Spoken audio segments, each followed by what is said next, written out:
في فيلم اسمه الغول لعادل إمام كان بيقول لنيلي: لما الناس بتموت الدنيا بتمشي، لكن لما الناس بتبعد الدنيا بتقف. غريب إن الموت أرحم من البعد. وعشان كده الحلقة دي هنتكلم فيها عن الأب الغايب، يعني هنستثني الأب المتوفي. ويمكن لو بتسمعني دلوقتي وحواليك ناس أو حتى لوحدك ممكن تكون الكلمة دي لمستك. يعني إيه أب يغيب وهو عايش؟ الغياب له أشكال كتير: الموت، السفر، الطلاق، الاختفاء. يعني الأب موجود بالجسم بس مش حاضر بالروح، موجود كأنه لم يكن موجودا. والسؤال اللي بيوجع هنا: هل الغياب ده بينتهي بعد فترة، يعني ببطل أحس بالغصة والألم، ولا بيحصل جرح ما بيتقفلش؟ الحلقة دي للأسف هنناقش الغياب الاختياري.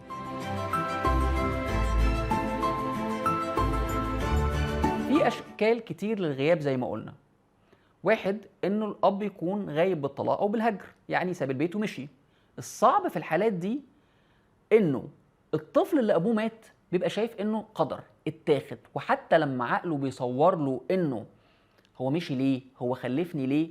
بيجي جزء معرفي كده بيقول إنه ما هو مات، ليس له حيلة في هذا الشيء. لكن غياب الأب المسافر أو الأب اللي اختفى أو الأب اللي طلق هو غياب اختياري. الطفل بيسأل نفسه السؤال الأبدي: هو ليه أبويا ما اختارنيش؟ ويفضل حاسس بالرفض وماشي في الدنيا بيدور على حد يختاره زي أبوه. وهنا بيظهر الجزء اللي بيبقى موجود جوه الطفل بتاع الخوف المزمن من التخلي والهجر. في الأب الغائب بالسفر أو الغياب الجسدي، بيبعت فلوس لكن مشاعره قليلة. الطفل هنا بيحس إنه يتيم نفسيا حتى لو البيت مليان فلوس وخير. الغياب ده بيخلي الطفل فاقد الأمان الأساسي والقدرة على الاكتشاف الآمن. يعني الولاد بيتعلموا القسوة ويفقدوا الثقة في العلاقات. ليه؟ لأنه حاسس إنه أو بيفكر إنه أبوه اختار يمشي ويسيبه فهو مش مهم. طب البنات الأبحاث بتقول إنه غياب الأب بهذه الطريقة بيزيد من احتمال دخول البنت في علاقات عاطفية غير مستقرة. غير كل الخناقات اللي بتحصل في دماغ الذكور والإناث اللي أبوهم هجرهم بالطريقة دي، المجتمع بيفضل يضغط: أنت أبوك فين؟ أنت من غير سند. ما هو مسافر بره عشان يجيب فلوس بس سايب ولاده. فالطفل دايما بيحس إنه مختلف، ناقصه حاجة، أقل من غيره، وبالتالي بيبدأ يطلع آليات للتكيف.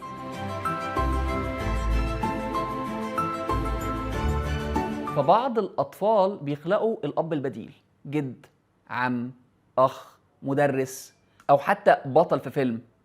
وأحيانا بيكون ده تأقلم صحي لو حظهم جه كويس واختاروا اختيار صائب، أو ممكن يبقى حظهم عسر ويختاروا اختيار غير صائب فيؤدي إلى التحرش. فلو صادف انه الابن اختار النموذج الجيد هيصل للنموذج الآمن حتى لو من خلال شخص غير أبوه. في نظرية اسمها نظرية الطواعية النفسية، اللي هو بتقول انه دايما البشر عندهم القدرة على التأقلم أو عندهم القدرة على البقاء، لكن يفضل الأب الأصلي أو الأثر الأصلي للجرح موجود جوه الطفل. يعني أنا عندي الجرح ماشي معايا العمر كله وبحاول أتأقلم عليه، أحيانا بطرق صحية وأحيانا أخرى بطرق غير صحية. فالسؤال اللي يمكن نكون جاوبنا عليه نسبيا هو: الأب الغايب ده بيتعوض ولا بيستبدل؟ فتعالوا نقف دقيقة كده ونفكر. عمرك حسيت انك محتاج ابوك وما لقيتهوش؟ سألت هو فين؟ مات، مسافر، طلق؟ ايه اللي عملته ساعتها؟ بدلت مكانه بمين؟ فكر كده في اللحظة دي ومع الذكرى دي وحسها قوي، وابدأ لاحظ إجابة السؤال ده.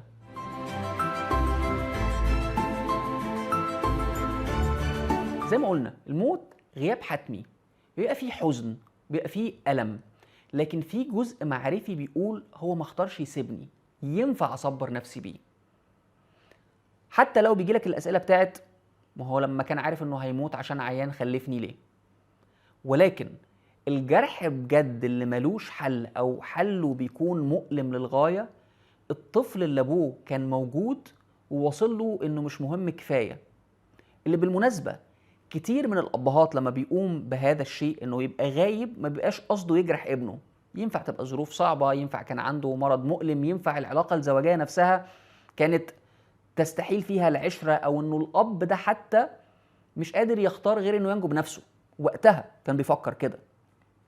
الا ان الرسالة اللي وصلت للولد انه انت مش مهم كفاية، واللي بيكون فيها الغياب اختياري. يعني الاب هنا قرر يقول انا اولى من ابني. فلو الاب غاب بالسفر، الطفل بيفضل طول عمره حاسس انه ابوه معاه بس مش معاه، حاسس بالحرمان وهو عايش. فده بيلخبط المخ البشري، بيبقى مش قادر يفهم يعني انا مهم ولا مش مهم. طب الحاجة اللي هو سافر يجيبها دي اهم مني ولا انا المفروض اكون مهم؟ طب هو ازاي بيقول انه بيحبني بس ما بيقدرش يكون معايا؟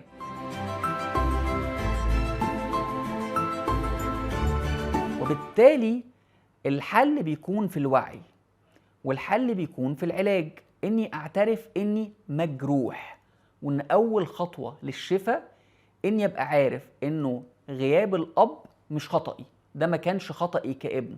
وانه الاب نفسه يبقى شايف انه حتى لو عمل هذا الشيء لسبب اكبر منه، ده لا ينفي انه ابني جرح.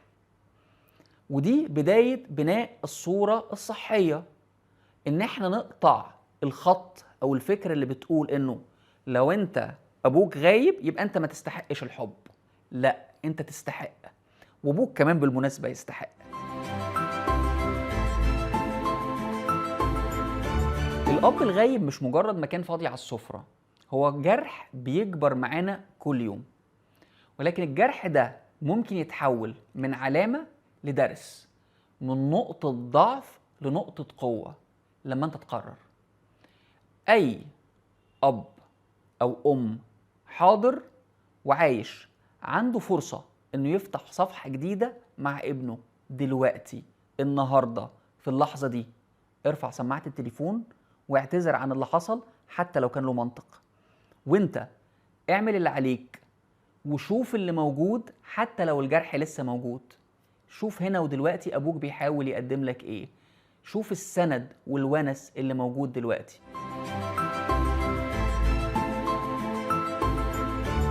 سؤال الحلقة النهاردة: لو عندك فرصة تقابل ابوك الغايب او الميت لمدة دقيقة واحدة، فكر كده عاوز تقوله ايه؟ هنستنى الريلز بتاعتكم نعمل لها شير، ولو عجبتك الحلقة اعمل لايك، شير، سبسكرايب.